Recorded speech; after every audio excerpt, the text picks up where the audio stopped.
Hello दोस्तों, नमस्कार। कैसे हो आप लोग? आज का टॉपिक बहुत अजीब लग रहा होगा, बी डिमोटिवेटेड या मोटिवेशन इज ए स्कैम। क्योंकि अभी तक आपको यह लगता था कि मोटिवेशन सक्सेस के लिए सबसे ज्यादा जरूरी है। अगर हम सफल होना चाहते हैं तो हमें बहुत मोटिवेटेड होना होगा, और कई लोगों ने तो मोटिवेशन को बेचकर बहुत अच्छा खासा पैसा भी कमाया। पर कहीं आपको यह तो नहीं लग रहा कि मोटिवेशन से आपको बेवकूफ भी बनाया जा सकता है? अगर नहीं लग रहा तो मेरी बातों को बड़ा ध्यान से सोचिएगा, समझिएगा और फिर बताइएगा कि मोटिवेशन कितना जरूरी है सफलता के लिए और कितना ज्यादा नुकसानदायक है, यह भी सोचिएगा। मैं कोई अभी एक निर्णय नहीं दे रहा मोटिवेशन को लेकर, और यह निर्णय आपको लेना है। आज मैंने जो वीडियो बैकग्राउंड में चला के रखा हुआ है, उसके पीछे रीजन है कि आप बिल्कुल अपने दिमाग को शांत कर लीजिए और बहुत सूदिंग माइंड के साथ मेरी बात को सुनिएगा, और उसके बाद आप डिसीजन लीजिएगा कि मोटिवेशन कितना जरूरी है और कितना खतरनाक।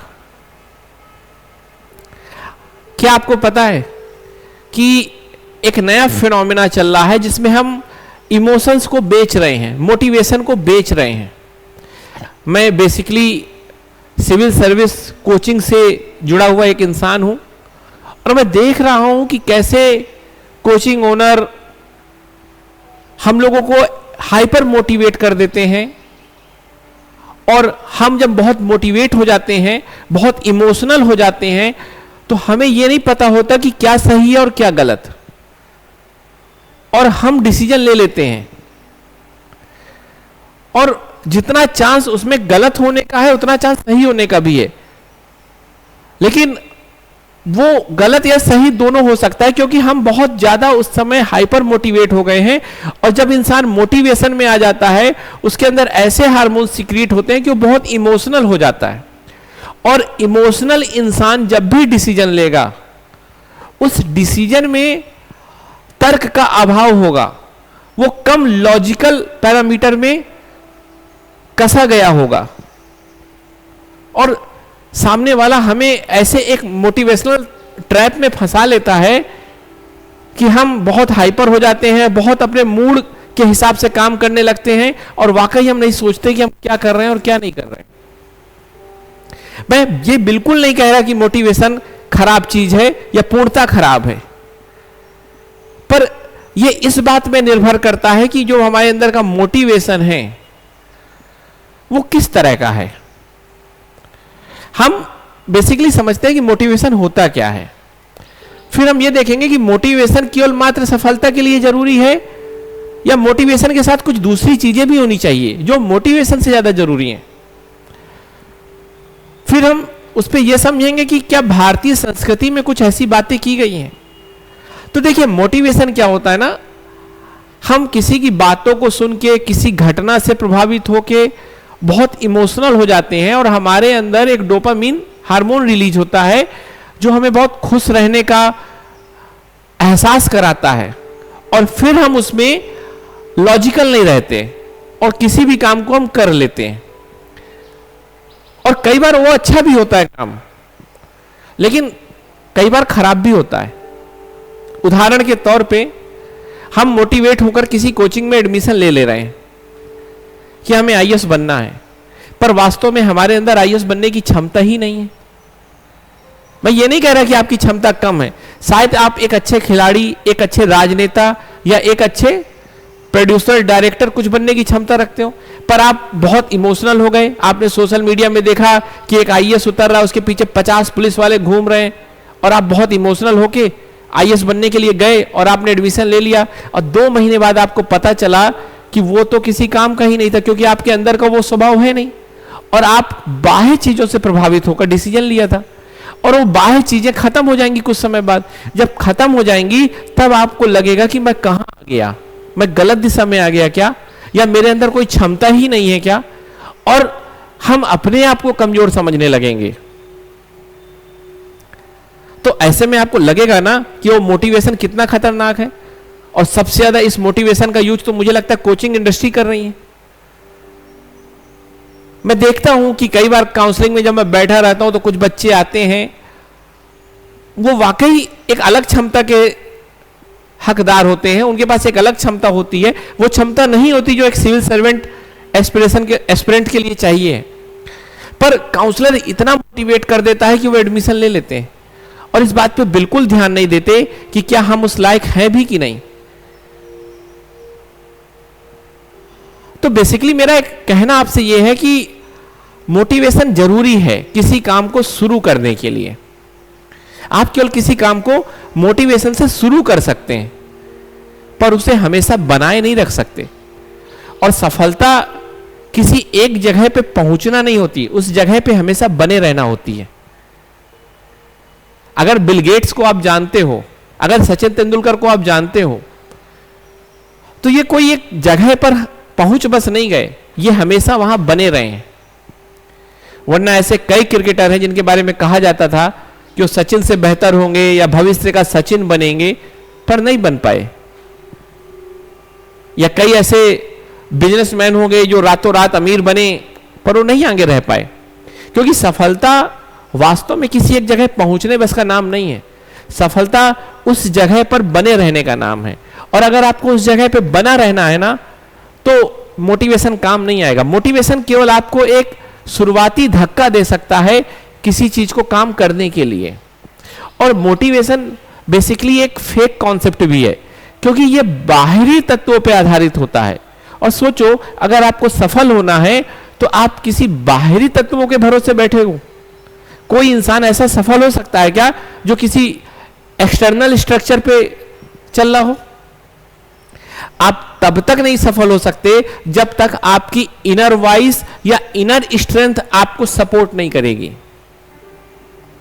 आप अगर सिविल सर्विस की तैयारी कर रहे हो तो मोटिवेशन में 15 दिन पढ़ लोगे, 20 दिन पढ़ लोगे, लेकिन उसमें तो आपको 3 साल 4 साल लगातार पढ़ना है। और ऐसे ऐसे फेज आएंगे जब आपको खुद से भरोसा डगमगाएगा। तो मैंने फिर कहा कि मोटिवेशन किसी काम की शुरुआत के लिए बहुत इंपॉर्टेंट है, पर उसको बनाए रखना मोटिवेशन के बस की बात नहीं है। सबसे ज्यादा जरूरी, अगर मोटिवेशन से भी ज्यादा जरूरी है, तो वो चीज है अनुशासन, डिसिप्लिन। अनुशासन सबसे ज्यादा जरूरी है। और अनुशासन का मतलब होता है नियमों को फॉलो करना। आपको क्या अच्छा लग रहा है, क्या अच्छा नहीं लग रहा, ये अपने मूड के हिसाब से डिसाइड नहीं करना, बल्कि तर्क के हिसाब से डिसाइड करना। अगर मुझे जंक फूड खाना है, अच्छा लगता है, लेकिन मेरी हेल्थ खराब है, तो मुझे अच्छा लगता है ये नहीं करना, क्या अच्छा है मेरे लिए, मुझे ये सोचना है। और उस समय मेरा दिमाग जितना शांत होगा, मैं जितना कम इमोशनल हो जाऊंगा, उतना ही सही डिसीजन ले पाऊंगा। तो याद रखिएगा, कई बार मोटिवेशन हमें गलत दिशा में ले जाता है, क्योंकि बहुत इमोशनल कर देता है और इमोशनल होके हम सही डिसीजन नहीं ले पाते।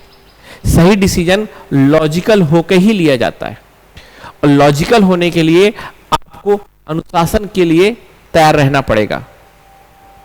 कोई भी सफल इंसान अगर बना है तो अपने अनुशासन के कारण बना है। सचिन हो, विराट कोहली हो, सुनील छेत्री हो, अमिताभ बच्चन हो, बिल गेट्स हो, कोई भी हो, कोई राजनेता हो, ये सब अनुशासन के कारण आगे बढ़े हैं।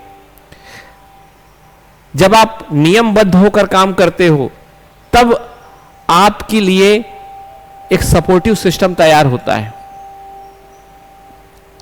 याद रखिएगा मेरी बात कि मोटिवेशन काम तभी आएगा जब आप अनुशासन से काम कर रहे हो। और कभी आपको अगर थोड़ी बहुत निराशा हुई तो आपको मोटिवेशन उस समय काम आ सकता है और आपको थोड़ी एक्टिवेट कर सकता है और फिर से आप चलने लगोगे। पर केवल मोटिवेशन से कुछ नहीं होगा, अनुशासन के साथ मोटिवेशन का होना जरूरी है। क्योंकि हम एक दुविधा में फंसते हैं कई बार, एक काम जो अच्छा लगता है और एक काम जो अच्छा होता है। अनुशासन हमें उस काम की तरफ ले जाता है जो अच्छा होता है, और फिर जब हम अच्छे काम की दिशा में चल रहे हों और मोटिवेट होंगे तो हम उस काम को और तेजी से करेंगे। जैसे सेना के जवान, सेना में मोटिवेशन का बहुत बड़ा रोल है, पर याद रखिएगा पहले वो अनुशासन के तहत वहां पहुंचे हैं, फिर वो मोटिवेट होकर काम कर रहे हैं। अगर आप सिविल सर्विस की तैयारी कर रहे हैं और आपने अनुशासित होकर, लॉजिकल होकर डिसीजन लिया है कि आपको सिविल सर्विस की तैयारी करनी है, फिर आप किसी कोचिंग में एडमिशन लेते हैं, वो भी लॉजिक के साथ, और फिर आप 1 साल पढ़ते हो, 2 साल पढ़ते हो, लेकिन आप नहीं सफल होते, फिर थोड़ी परेशान होते हो, तब आपको कोई मोटिवेट करे और फिर से आप पढ़ना शुरू कर दो, ये मोटिवेशन काम का है। और वास्तव में मेरे हिसाब से असली मोटिवेशन एक अनुशासित पुरुष के ही अंदर अच्छा लगता है। बाकी जो भी मोटिवेशन है वो सब आपके साथ किया जा रहा है, एक स्कैम है, एक छलावा है, क्योंकि आपको बहुत जल्दी प्रभावित किया जाता है। इमोशनली आप जब बहुत प्रभावित हो जाते हो तो आप सही और गलत के बीच में निर्णय नहीं ले पाते। मेरी बातों को बहुत ध्यान से सुनिएगा। हम जब किसी की सफलता को देखते हैं या जब हमें किसी के द्वारा किसी की सफलता दिखाई जाती है कि देखो ये आईएएस, ये आईपीएस, इसने ये कर लिया, उसने वो कर लिया, तुम भी कर सकते हो, केवल आपको उस घटना का मात्र 5 से 10% बताया जा रहा है, या कहिए केवल आपको रिजल्ट बताया जा रहा है, पूरी प्रक्रिया तो आपको बताई ही नहीं। आप केवल रिजल्ट से मोटिवेट हो गए, पर वास्तव में उसके जीवन में अनुशासन का क्या रोल था, इसको तो आपने सुना ही नहीं। तो हम खुद बेवकूफ बनना चाहते हैं तो हमें लोग बेवकूफ बना देते हैं, और वो मोटिवेशन का चूरन देके हमें बेवकूफ बनाया जाता है। मैं आपसे फिर कहता हूं कि आपको जीवन में अगर सफल होना है तो सबसे पहले आपको अनुशासन के साथ जीवन जीना होगा, फिर उसमें मोटिवेशन मददगार होगा। केवल मोटिवेशन लाइफ में आपको कुछ नहीं दे सकता, केवल आपको बेवकूफ बना सकता है और कुछ भी नहीं। शायद हमें कई बार और डिप्रेशन में ला देता है, क्योंकि हम पूरी तरह से जब किसी चीज के लिए तैयार नहीं होते और हम कहीं अच्छी जगह पहुंच जाते हैं, फिर वहां से नीचे गिरते हैं, तो हमें बड़ा कष्ट होता है। तो हमें इस बात को समझना होगा कि सफलता को अगर हमें बनाए रहना है या हमें सस्टेनेबल सक्सेस चाहिए, तो हमें अनुशासन के साथ जीवन जीना होगा। और मोटिवेशन का उसमें रोल है। और भारतीय संस्कृति में आपने जामवंत का रोल सुना होगा, जहां पर हनुमान को मोटिवेट किया गया, पर हनुमान जी के अंदर वो इनर क्षमता थी, तब उसको मोटिवेट किया और वो काम किया। मान लो आपके अंदर वो क्षमता नहीं है, मैं आपको मोटिवेट कर दूं और आप वो काम करोगे तो आप फेल होगे, और वास्तव में आपको मैंने मोटिवेट नहीं किया, मैंने आपको बेवकूफ बनाया है और आप बन गए हो। तो इसे कहते नहीं झाड़ में चढ़ाना, वो भी एक कहावत इसी के लिए बोली गई है। अर्जुन को मोटिवेट कृष्ण ने किया, पर लॉजिक के साथ किया। तो मोटिवेशन जरूरी है, पर सवाल है कि हम उस समय किस मनोदशा के साथ उसे सुन रहे हैं, वो जरूरी है। तो सबसे पहले मैं कहूंगा बी लॉजिकल, तर्क का यूज करें, दिमाग का यूज करें और लॉजिकल मोटिवेट होइए। अगर आपको मैं कहूं कि आप पानी में चल सकते हो, तुम ये कर सकते हो, चलो, तो डूबोगे ही यार। तो इसीलिए मैं कह रहा हूं कि मोटिवेट रहिए, बेवकूफ मत बनिए। और उम्मीद है कि आपको मेरी चीजें समझ में आई होंगी, और इसको सुनना नहीं है, इसको व्यवहार में उतारना है। और मेरे अलावा जो आपको नई बात भी पता हो इससे संबंध में, तो आप उसको कमेंट के माध्यम से जरूर बताइए, क्योंकि मेरा उद्देश्य केवल आपको बताना नहीं है, बल्कि आपसे सुनना भी है। क्योंकि आप भी इस दुनिया में 20 साल से ऊपर जी चुके होंगे। सामान्यतः मेरा जो वीडियो है वो 20 से 25 साल के लोग देखते हैं, तो 20 साल तक आपने भी बहुत कुछ सीखा होगा। तो आप भी कुछ साझा करिए और हम लोग सहयोग करें एक दूसरे के ज्ञान को संवर्धित करने में या ज्ञान को बढ़ाने में। थैंक यू, नमस्कार।